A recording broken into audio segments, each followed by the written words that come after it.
The Tim Heale Podcasts. Ordinary people's extraordinary stories. Welcome to the Tim Heale Podcast. In this episode, I'm going to have a chat with Dom. Dom, you're in the room. So, Dom, if you can tell me when and where you were born, if you can describe to me what it was like, where you grew up, the schools you went to, and the education that you received. Hey, Tim, thanks for having me. I'm happy to be here.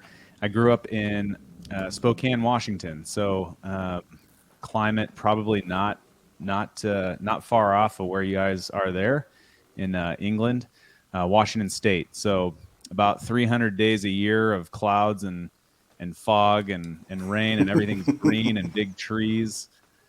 Grew up out in the countryside, so I was introduced to tree forts, and I think the first week that I had my BB gun, I went to town on all of the different birds and squirrels and you name it out in our neighborhood.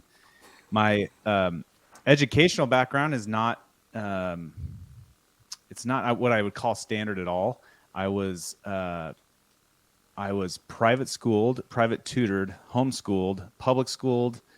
I went to private and public colleges, and then I've gotten anything from a couple of 2-year degrees to an undergrad 4-year degree from a flight school, Embry-Riddle, a master's degree from Embry-Riddle, and then last year about this time I finished another master's level degree. So I've seen a different, just kind of a different view on learning, everything from no structure to very rigid structure to the structure that I personally liked the most was in college, where I got to establish my own schedule and kind of drive and go as fast or as slow as I wanted there. Wow. Well, let's take it back a little bit then. Let's start off. Can you remember much about kindergarten? I can, because in kindergarten I went to a private school, and it was very structured, and I remember enjoying it for the most part. And I was a pretty shy kid, believe it or not. Even as a lot of people that shocks when I tell them that, but as a fighter pilot, I didn't grow up as a some people erroneously think fighter pilots are all arrogant and cocky. And unfortunately, I wish I could say that I never was, but I would say that the majority are not. And you probably have just maybe run into the wrong guy, or you've watched the wrong movie that's portrayed those attitudes. Kindergarten was a lot of fun. It was very, very structured. It was a private school. It was small. So that old adage then that how can you tell that you're in a room with a fighter pilot is not overly true then. Because I'll tell you. The common thing is, what do they say? How do you know a fighter pilot's done talking about himself? He starts talking about his airplane or something along those lines. A little bit of truth. So it's not like in the movies then. Yeah. I mean, so kindergarten, private school. So is that sort of privately educated? So that your parents paid for you to go there? Yes, as far as I know, you had to pay to go to that school. Yep. So did you have a school uniform and that, and regimented? Pants and black shoes and the tie and the sweater and the whole bit. Excellent. So what age did that take you up to? Kindergarten or the private school? Yeah, the kindergarten side of the private school. Yeah, I mean the private school I went on and off all the way through 8th grade. So kindergarten 1st through 8th, it was on and off between homeschooling and doing a private not a private, that's the wrong word, but like doing a formal syllabus at home that we would work on, and there was, I think there was even another private school we went to for one of the years in there all the way up through 8th grade. But was there a reason for that you was in and out of sort of your homeschooling and a private school? Because what was your parents thinking about all of that? I don't know if they, I think they wanted a little bit more control on what we were learning. I think there's a decent amount of fear behind what the public schools in the area were teaching. And, we grew up with a very Christian background. So I think they wanted to make sure that the fundamentals of the Christian faith were, being more or less built up as we were young kids. All right. What sort of Christian faith was that? I'm Catholic. Yeah. All right. They were spectacles, testicles, wallet and watch gang. Yes. I know the story. I know the story. I know how it's done. I've seen it. Yep. I've seen it in the movies. Yeah. So they're fairly rigid on that then. It didn't feel that way to me.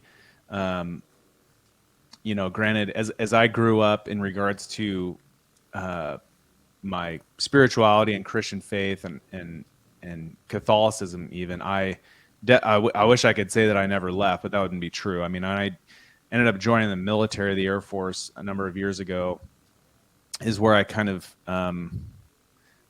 started exploring like all the different religions, and I had some stuff from the past that I wanted to get answered, and maybe it was just an excuse for me to not go to church for some time. But about 2 years ago, I had what one might call like a reversion back to Catholicism, back to the Christian faith, and holy smokes, it's changed a lot in our life, in our lives. I'm married. I got 4 kids, and it's really been a stabilizing factor, just because it takes the focus off of like just searching out all of the different things that you want every single day, the comforts, right? And it gives you some purpose to your life. It gives you the ability to kind of look at life through a different lens and reach out and help people and do that kind of stuff.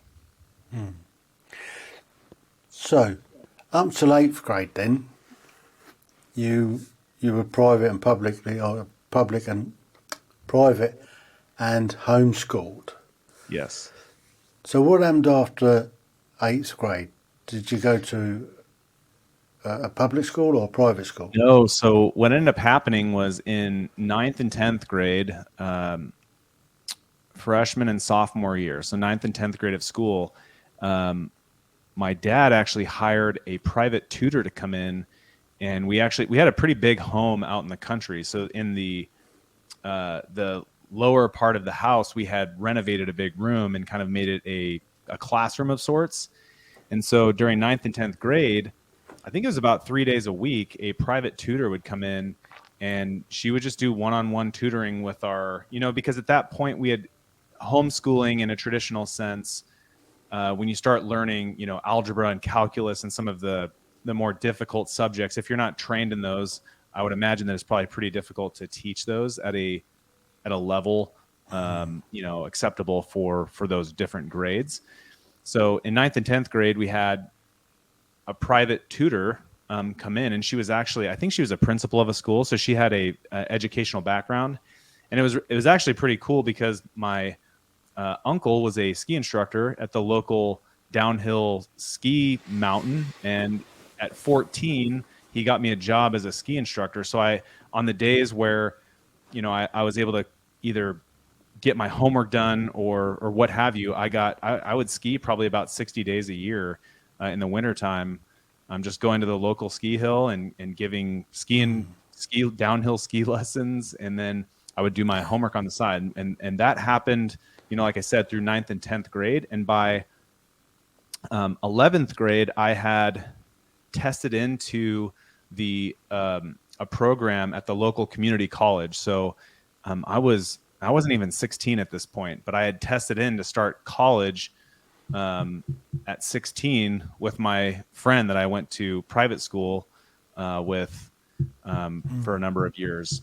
So that's kind of where things get a little bit messy because we ended up moving as a family. So I had tested into the college. I got accepted to the college to start college as well as high school. So the last 2 years of high school, last 2 years of college, and I could graduate with a high school degree or a high school diploma and also graduate with a 2-year degree. And then we moved to Tucson, Arizona. And when we got there, we got our life and everything kind of set up there. And I was playing a lot of baseball at this point, and I don't know. I don't know if I was just frustrated that I had set everything up when we lived in Washington State. But what I ended up doing was I went and tested and got a high school equivalent diploma just after I turned 16, and I just started college at 16. So I basically skipped the last 2 years of high school.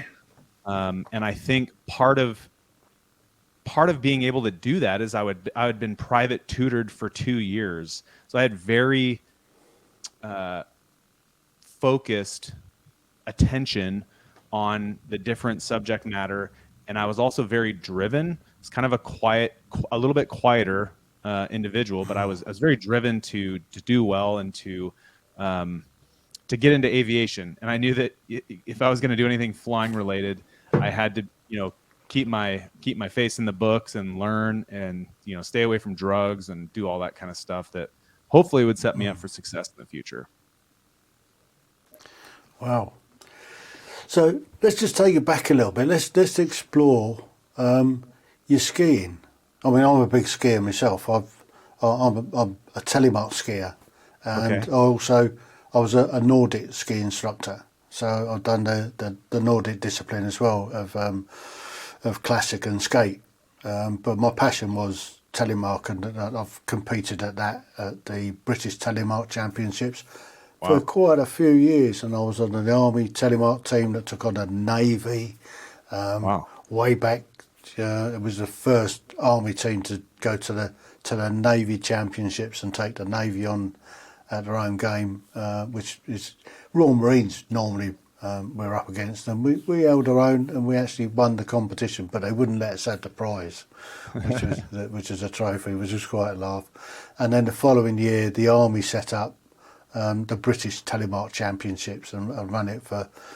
Well, they still run it. It used to be in Rauis in Austria, but then they moved to a place in France called Provence, PLV. Okay. So I did that for quite a bit of time. So I guess you're just a downhill skier. Did you dabble with telemark at all? So I think probably the closest we got to that was the Nordic cross country. We called it cross country skiing, but yeah, the Nordic skiing. But I didn't. I'm trying to remember. I don't think if I've tried telemarking, it was maybe one time. But for the most part, it was downhill skiing, which actually kind of was cool to have those skills and to grow up teaching and to kind of be in that space, because when I eventually, I've skied in the southern parts of Canada. There's just amazing terrain and powder up there. But then when we moved to Japan, when I was in the military, they had 20 miles from our house some of the best backcountry powder skiing in northern Japan that I've been able to ski. I mean, we're talking you ski in the morning, and at lunch you go in, and an hour later there's 6 new inches of powder, and it's Wow.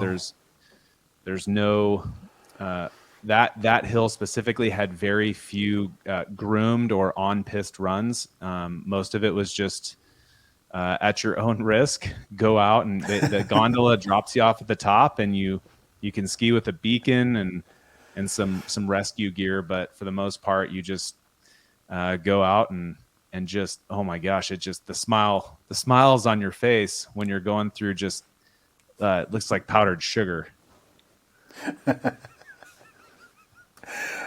That sounds awesome. I mean, I ski telemark and ski powder in telemark as well, and yeah, I quite enjoy powder. But I was in Chamonix in France this one time, and I went up onto what they call the Grand Montée, and it was a powder morning. I mean, by sort of lunchtime, it was all shredded out. But Yeah. I spent half the morning face planting and digging myself out. Yeah. It was ridiculous. Just one of those, I just couldn't get it right. That was something that I struggled with a little bit, going from, Washington State, where it was okay. The snow quality was okay, but it wasn't the type of, we didn't get the powder skiing that, Southern Canada would get.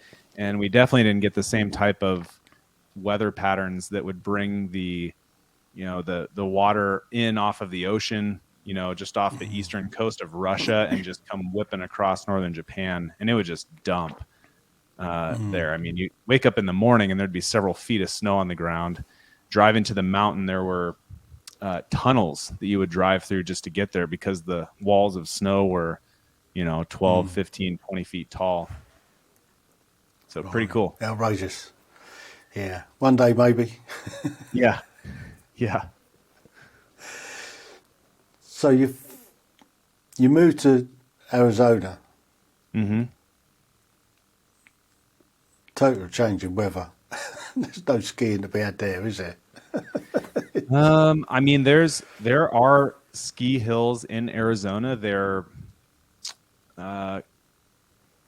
definitely not everywhere. I mean, but there's I think at least 3 ski hills in Arizona, and if not more. And a lot of them make their own snow, but they also get natural snow as well. But it's nothing like Colorado or some of the other, the states that do get a lot of snow. It's nothing like that. But I mean, I have.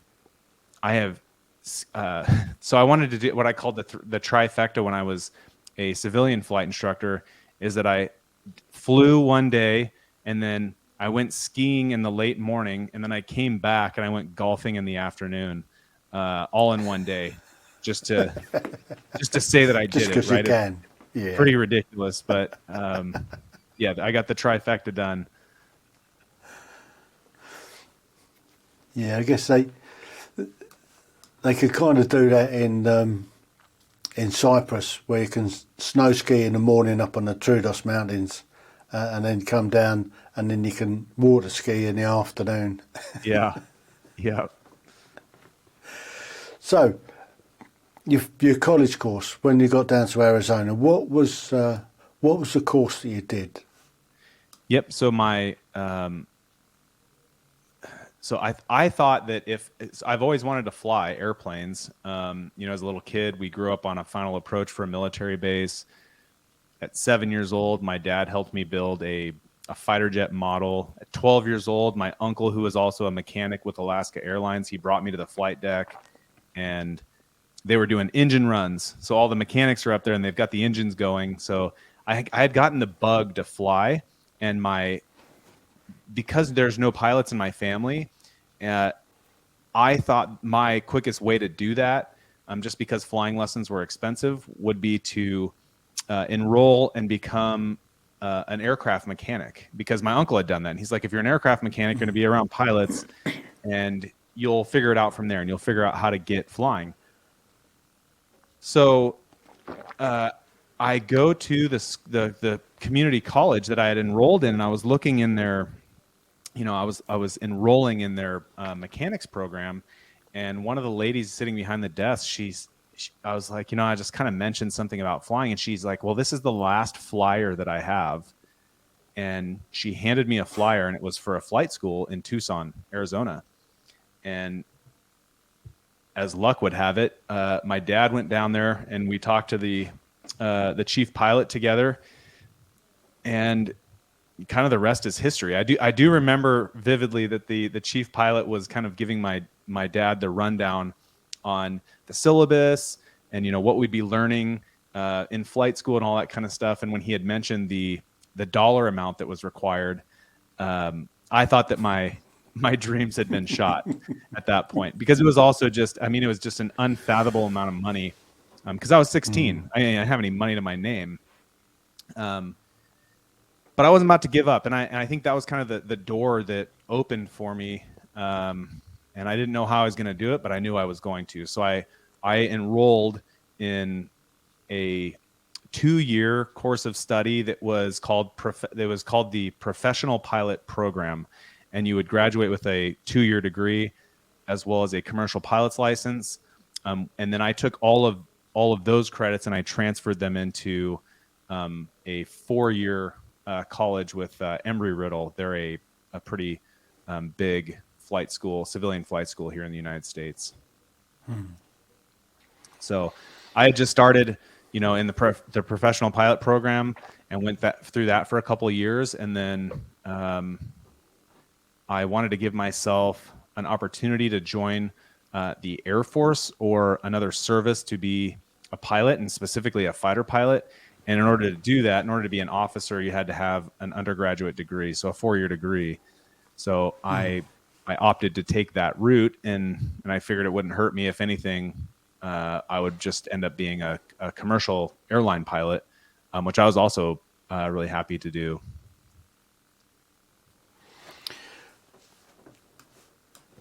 So did you manage to complete the course before joining the Air Force?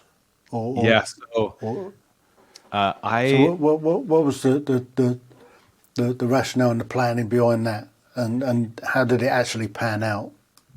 So I actually had, I knew I wanted to fly airplanes, and I just knew that if I just kept flying airplanes, I'm kind of a action. I have an action-based mindset, so I just start doing things, and a lot of people sit back and they try to figure things out. I'm more of a, hey, I kind of want to go in this direction, and I start moving. And it also doesn't bother me to maybe switch paths halfway through something, but at least I've learned something and I'm kind of moving in the direction that I want to go. So that was kind of the genesis behind it. Is I knew I wanted to fly airplanes. I knew I wanted to be at least a commercial airline pilot. And so I was just immersing myself in my degree and my studies, and specifically my flying, while I was doing that. So I was actually working. I didn't have very much money, so I was working 3 jobs at once, and it was nice to drop one of those jobs when I got hired at 18 years old to be a civilian flight instructor. So I replaced a job that wasn't serving me that well, and I filled it with a civilian flight instructor job. And so I got to teach people how to fly at 18, which I don't know a lot of people that do that. And it really helped me learn. It helped me learn a lot of the concepts. I learn a lot when I'm teaching. That's how I learned how to ski really well, was through teaching and just practicing. And, even as a fighter pilot instructor now, I learn a ton when I'm teaching people how to do stuff. So I think that was kind of the big thing, is I knew that I wanted to be the airline pilot at a minimum. And I went all out. I was working 3 jobs. I was taking double and triple class loads, and I graduated with my undergraduate 4-year degree at 19. And I had been teaching people how to fly airplanes for about just under 2 years at that point. So before I even turned 20, I had my college done. I was a civilian flight instructor, and then I just kind of took a year to a year and a half to teach people how to fly, and take some trips with my friends. And at that time too, I put an application in for the military prior to that. So while you were teaching then, I guess, were you getting paid to do that at the same time, or is it they sort of allowed you some extra time in lieu to be able to go and fly on your own time as such, or is it? Yeah, it was they paid you to actually. teach. Yeah, it was a civilian flight school that I had interviewed, and I had actually gone through my training with that college. So I knew a lot of the instructors. I knew the chief pilot. they knew that I was fairly driven and that I was there for a reason. I meant business. I was also really young, and I think some guys come into aviation with they've got a few more hurdles in front of them that I didn't. I wasn't married. I didn't have kids. I wasn't worried about paying a mortgage. I did, I paid rent, but there were a lot of things that, had I been 25 years old, 30 years old, I would have, I'm not saying that it's impossible by any stretch. Anybody can do it, but there would just been a lot more hurdles that I would have had to take on. Whereas I was young and didn't know any better. And I just worked. I was just a workaholic, and I just kind of immersed myself into, aviation, and I loved it. And so I got hired by the college. So there was a syllabus, and the students were showing up to go through the same program of training that I already had gone through.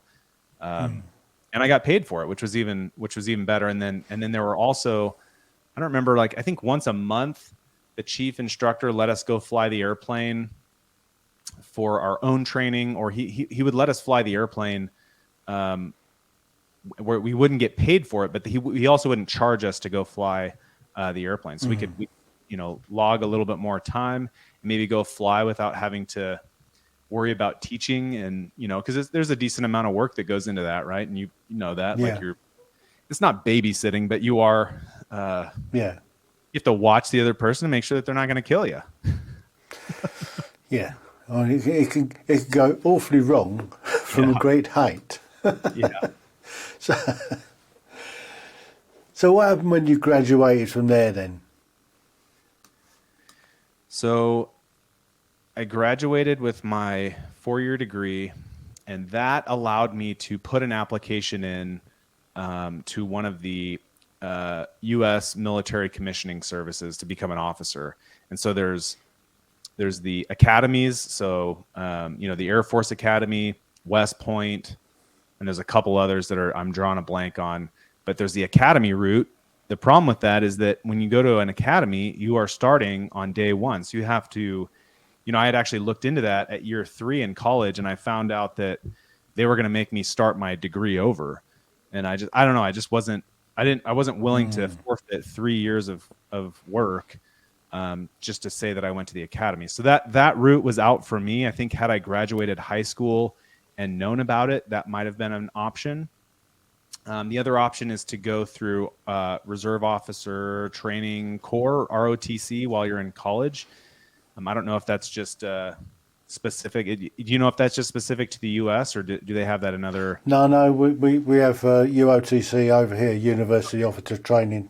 Yeah, and so same thing. It's a similar thing. It doesn't guarantee you getting in, but it gives you a grounding in the military to be able to have a really good understanding. You get paid to do it, and it qualifies you to get a rank easier once you graduate, if that makes sense, as a reserve. It does make sense, and I think that I did not go through ROTC, so I can't speak very intelligently to it, but I do remember being done with my 3rd year of college, and I think there was a requirement to do at least 2 years of ROTC. Don't quote me on that, but there was a reason why I didn't pursue ROTC. So I essentially just graduated. I had a lot of college debt that I was, working to make the minimum payments on because I was still pretty young and broke. And so I applied to officer training school, OTS, or some people call it, the Marines, I think in the Navy call it OCS. So you can apply to go through that school, and that's more or less the military's way of backfilling a lot of spots that they can't fill either with the service academies or through ROTC. So it's probably the smallest chunk of officers are OTS graduates like myself. And I'm not saying that I'm a special or anything. There's just not very many that make it through that program because the selection process is pretty long. I mean, the recruiter lost my paperwork 3 times, and I had been driving from Tucson, Arizona to Phoenix in a car without air conditioning through the desert. I didn't have very much money, so it was tough. It was tough to hear that, that recruiter lost your paperwork or you have to start over. And, being young and driven, I wasn't willing to take that as a, no for an answer. So I just kept at it. And by the time, I think you have to be 21 years old in order to commission as an officer. So I wasn't even old enough, but I was applying prior to being 21. And I had gotten a soft job offer from a small commuter airline. At the same time, I received an offer to go through OTS to fly jets in the military, and that was the only way. The recruiter actually had told me that you have to rank what you want in order of preference if you're going in the military. And I remember, I was this 19 or 20-year-old punk kid, and I remember like it was yesterday, because I'd worked so hard by the time I was 20 to even get where I was. And I looked at the recruiter and I said, if you don't give me a pilot slot, I'm not joining the military. I'm not joining the Air Force with, at that time, over 20 years ago, I had, $70,000+ in debt, and I was 19, 20 years old. So I had a lot of debt, and I wanted to fly airplanes, which meant that, I might go down the airline route. And he's like, you have to list at least the top three. So I put pilot, and pilot. And he told me I couldn't do that. And I looked at him again, and I was like, I told you I'm not going to go into the military if you don't give me a pilot slot. And I know. So now you'd have to go through officer training and obviously pass the programs. It's not a guarantee that they're going to make you a pilot, but on my paperwork when I joined, it was to go through pilot training, which was the only way that I was going to go at that point, because I was so driven to fly airplanes. And that happened, I guess. What's that? That happened. So yeah, you got the gig. Yep. So went through officer training, which I was not really prepared for, but it broke me down and taught me a little bit about myself. And then I ended up going through flight school, and in flight school you have to compete to get certain aircraft, so that the higher you rank in your class, the better chances are that when you request to fly a certain airplane that you'll get it. So I went through pilot training, and a number of years later, I found myself sitting in a single seat fighter jet, flying fighter jet, and the rest is history. So, right. Aircraft types. Sure. What was the first military aircraft you flew? Well, so the first, I don't know if it really counts, because they put students through a screening program, and it's called a DA-20. It's a diamond built aircraft. So it's a civilian built aircraft, and there may be 4 seats in it, but it's really only built for 2 people. And it's really just to determine if you're going to get sick, motion sickness, if you have any sort of flying aptitude. So I don't know if I would really, that was the Air Force owned those airplanes. They owned the program, but they were civilian built. So I don't know if I really consider that the first military aircraft.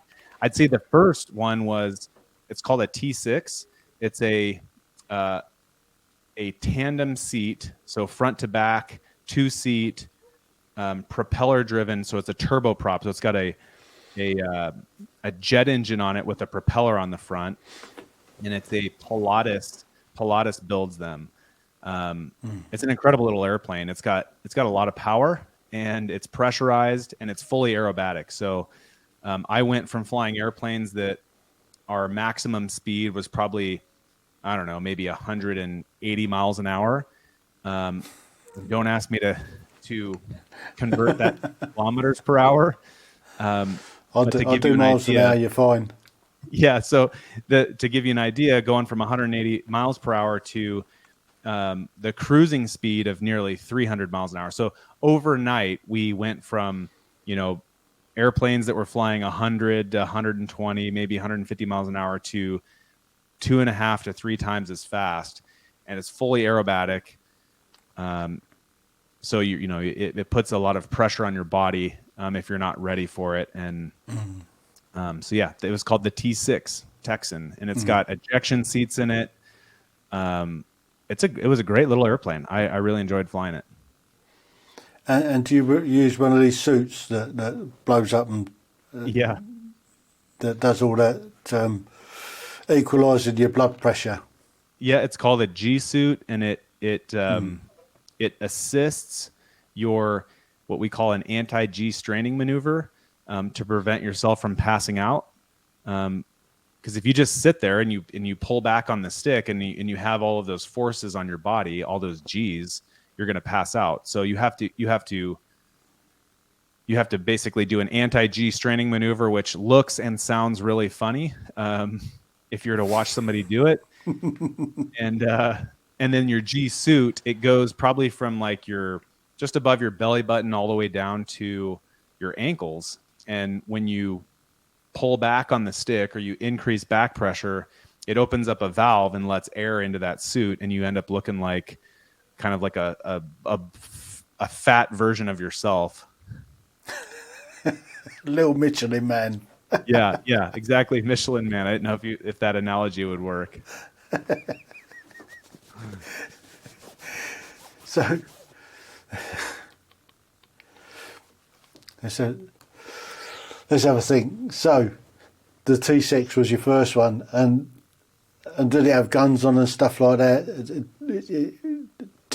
What sort of training did you do? Was it like fighter training where you're chasing the instructor about and doing sort of all these manoeuvres that the fighter jets do, I guess? Or was it just doing aerobatics and just getting to feel what the aircraft can do? Was it a combat aircraft is what I'm trying to say?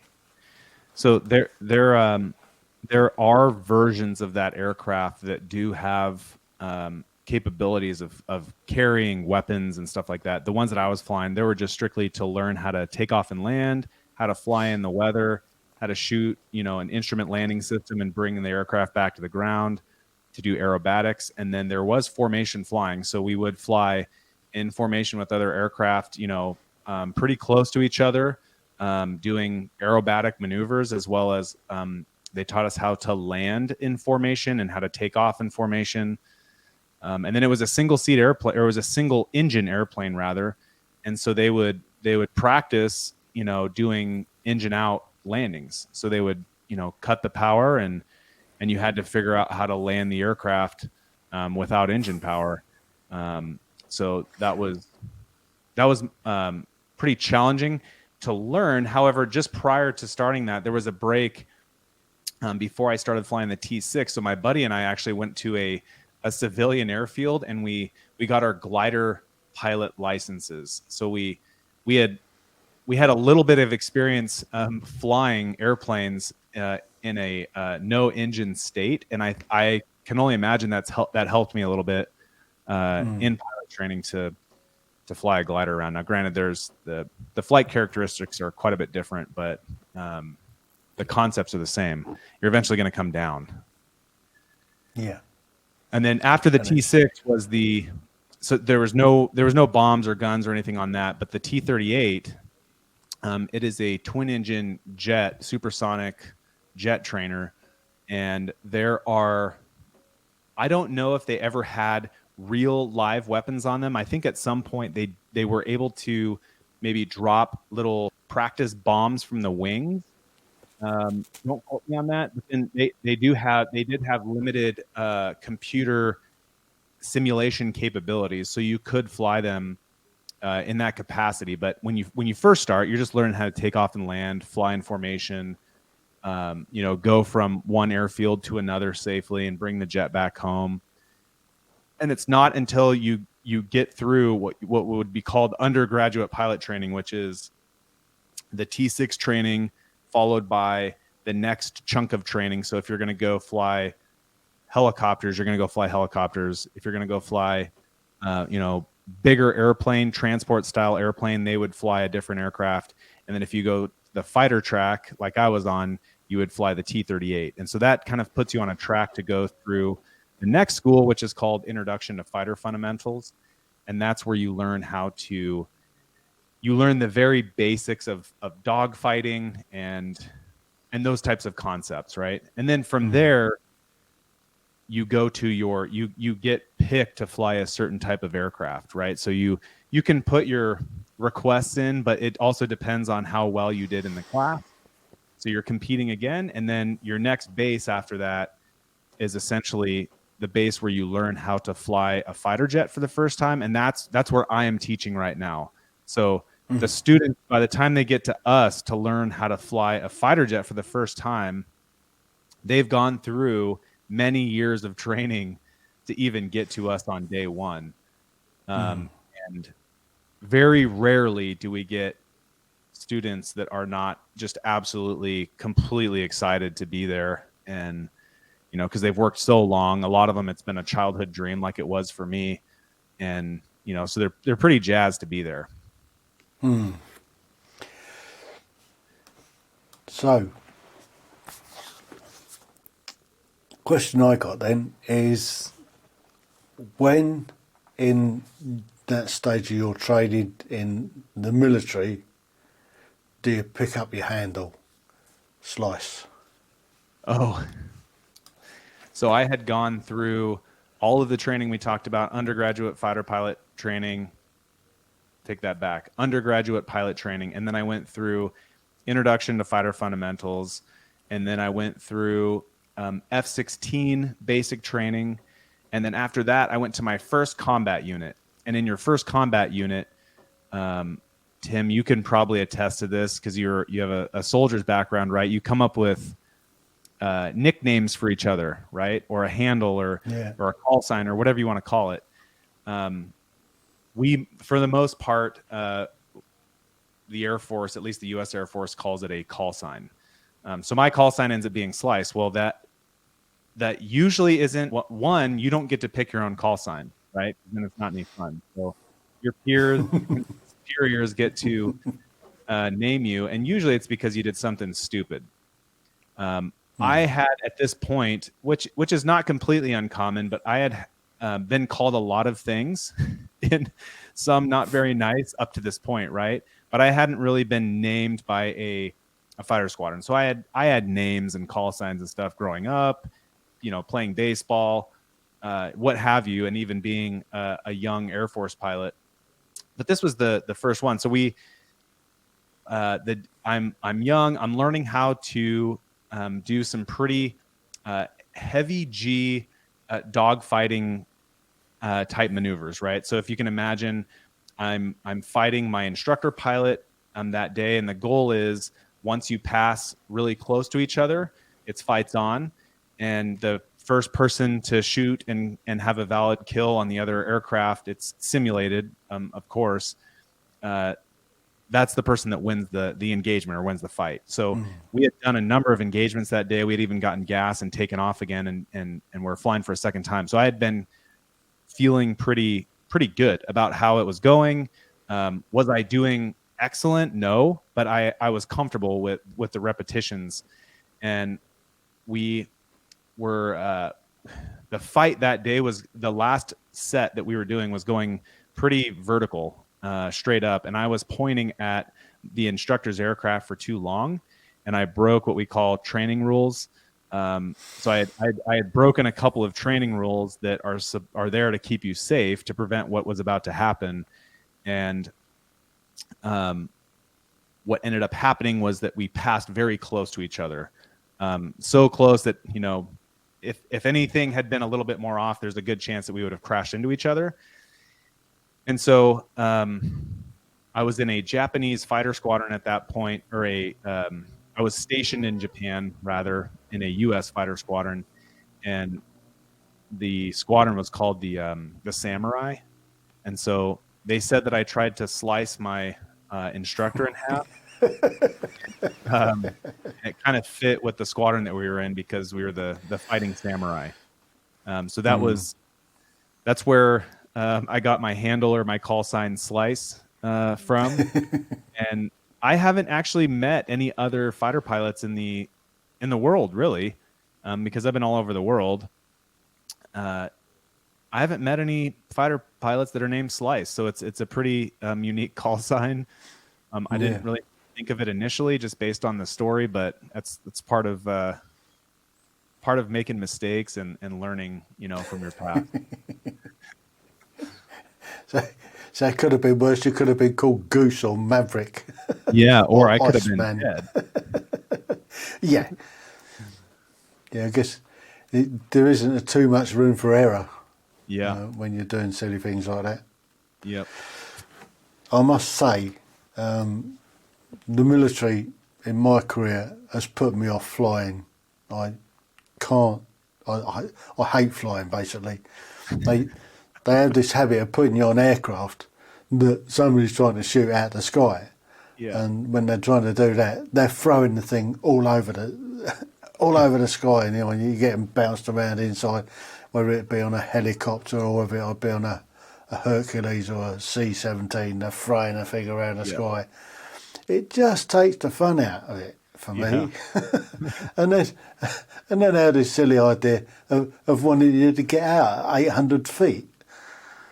That takes the fun out of the game as well. I mean, it's going to land anyway, so you might as well stay on it. Yeah. So why would you jump out of a perfectly good aircraft? Precisely. Why would you do that? So, Top Gun. Sure. Miramar, the fighter school. Yeah. Is it a real thing? Is it? Yep. It is. It is. Yeah. So the Navy and the Marine Corps are the other two services other than the Air Force in the United States that fly fighter jets. And the Top Gun school is the Navy and Marine Corps Top Gun school, for lack of better term, right? So that's where they go. Yeah. That's where the weapons officers is what it's called weapons officer school, right? But that's where their top instructors go to be instructors of instructors. The Air Force, we have what we just call weapons school, and it's the same thing, right? So if you're in the Navy or Marine Corps, you go to Top Gun or weapons school, and if you're in the Air Force, we call it weapons school. But we don't have a movie, so we call it weapons school. But yeah, it's a very real thing, and when you graduate from that program, you get what's called a patch. So it's a patch that you wear on your flight suit, and it's very specific to that school that you went to, and it's a pretty distinguished patch to wear, because not very many guys get selected to go, and then not everybody graduates. So it's like the what's it, the high altitude aircraft. Heale school. Yeah, I mean, the astronaut ones, not astronauts, but the surveillance aircraft that goes really, really sort of high. Yeah, and there's also test pilot school that is, if you go to weapons school or Top Gun school, it's more about the tactics and going to war, whereas there's also a very prestigious school that you can go to and you become a test pilot, which is usually, I wouldn't say always, but I would say most of the time, a prerequisite to be an astronaut. And so, but if you go to test pilot school, it's much more, yes, you will be flying a lot of different aircraft, but it's much more academic in nature, from what I know, right? Because I haven't been to either one of these two schools. And I'm too old to get selected or go to them now. Maverick went in there at 60. Maverick, he got called back. Maverick got called back, but he was already a Top Gun graduate and a Top Gun instructor. All right, that's why they can call him back at 60. Onto the program. Gotcha. So yeah, it's a real school. Yeah, it's the real deal. So, bring us up to date then. How did you get to doing what you're doing now? And what are you doing now? So, couple different things. I had requested to either transition to a different fighter jet, the F-35, or come here to Phoenix, Arizona, and teach in the schoolhouse here in the F-16, just because I thought it'd be a cool assignment. My wife and I really like the warm weather, and we kind of just wanted to get back this way. So we ended up getting this assignment, and we kind of fell in love with it. And I'm actually a reservist, but I still get to fly and teach in the schoolhouse, which is what I love doing. And that kind of opened the door for to start a business. I have if you're familiar with like apartments or multifamily real estate, we buy kind of distressed real estate and fix it up and then rent it out. We have a business doing that. And then, as you can see here on my shirt, Single Seat Mindset, that was another business that I started about 2 or 3 years ago. And the intent was to just give back, right? In a lot of different ways. And so this is a business. Single Seat Mindset is a business. However, we give all the money to a children's cancer nonprofit. So it kind of allowed us to root our purpose in something other than money, right? Because you can get wrapped up just accumulating more real estate and more of this and a new car, and you just get wrapped up trying to grab more, and you forget to enjoy what's right in your face. So with this business, I just kind of was like, we're gonna give back in the form of many different forms. And Single Seat Mindset started with a class of students that was struggling, and it was during COVID when everybody was locked down. The schedules were really weird, and fighter pilots, we do a lot of instruction in very like personal settings, right? Where we get together and we share lessons learned. I'm sure it's the same in a lot of very tight knit military situations, and I would say even civilian. Like I played a lot of baseball, and when we played baseball, we were always together and always sharing lessons learned and trying to become better players. So it was very similar. So that these students were struggling, and what started as a short email message from me once a week that they could read in 2 minutes or less. And it was more just my failures that I had experienced throughout my career, like all the things that I had done that I wish I could have done better. So it was just lessons. And and it really connected with the students because it made them feel like that their failure is okay, and it's just an event, and it's not them, the person. It's just the event that happens, and it's part of learning, and to just get back going again. Well, we leveraged that into a blog, and then a website, singleseatmindset.com, and then into a bunch of different avenues. And I think the coolest thing for those people watching and even not is this book called Single Seat Wisdom. It's a series of books, and it's essentially 20 individual stories from a different fighter pilot with a little chunk of wisdom at the end of each chapter. So, young dudes, or even I've gotten feedback from business owners and entrepreneurs and guys flying for the airlines. A helicopter pilot reached out to me not long ago. But people can pick up the book, and there's 20 different perspectives, all written from fighter pilots, and every single chapter is different, right? And so we have that book, and then volume 2 is getting ready to be published here at the end of 2022, and it's just kind of grown out from there. And that is kind of what has brought us to this point. Is we kind of exploded when I told people that, like, hey, we're helping charity, but we also want to give our lessons learned back to the next generation, back to the generation right now that's sitting in front of our face. And how do we do that? Well, one of the ways is through all these different platforms for people to learn and move forward. Brilliant. So that brings us right up to date then. Yeah. So that's what you're about. Yeah, that's helping other people, still doing some flying, chucking around the skies in a F-16. Yep. So when was the F-111? That was prior, wasn't it? Yeah, that was in the because same we used to... as the the F4, the A4. It was before the F-117. The F-100 series aircraft were kind of all back in that time frame, Vietnam-ish time frame. Yeah. Well, we used to have where I used to live. We had F-111s. We were right at a flight path for a place called Upper Hayford in England, and the F-111s were based there, and they coming over the house all times and day and night. And we heard them taking off actually, and heard the following day that they'd bombed Baghdad the first time round. So yeah, they'd been down there and beat up Baghdad. So, and that was out of Upper Hayford. Okay. Such a long time ago now. Yep.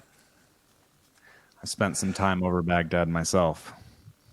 Yeah, I went to Baghdad. I was there for 3 days, and they tried to kill me every day. I thought it was a very unfriendly place. I can imagine. Yeah. I saw it from a different perspective. Yeah.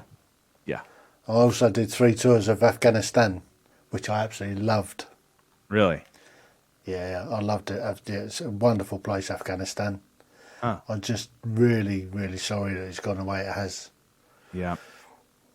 I mean, I was in Kabul in 2002 and had a great time there, cutting around the city. And then I did 2 tours of Helmand. Yes, it was a bit dodgy, and I nearly did come back a few times, but it's just a fascinating country. The people, for instance, I mean, to get to know them, they are hospitable, nice people. It's just the situation down there. It's all gone P-tong, shall we say? Yep, But that's there you above go. my pay grade. And mine. Yeah. So, Dom, thank you so much for sharing your story. That's been fascinating. Yeah, thanks for talking to me, Tim. I don't know if I've trying to think if I've talked to somebody. You're in the UK, right? Yeah. Yeah. I think the closest I've been is maybe I talked to somebody recently in the Netherlands. So you're the first the first in the UK. So this is cool. Number 1. Number 1. Numero uno. Yep. Thanks so much, Dom. Thank you, Tim. I appreciate you. You're welcome. The Tim Heale Podcasts. Ordinary people's extraordinary stories.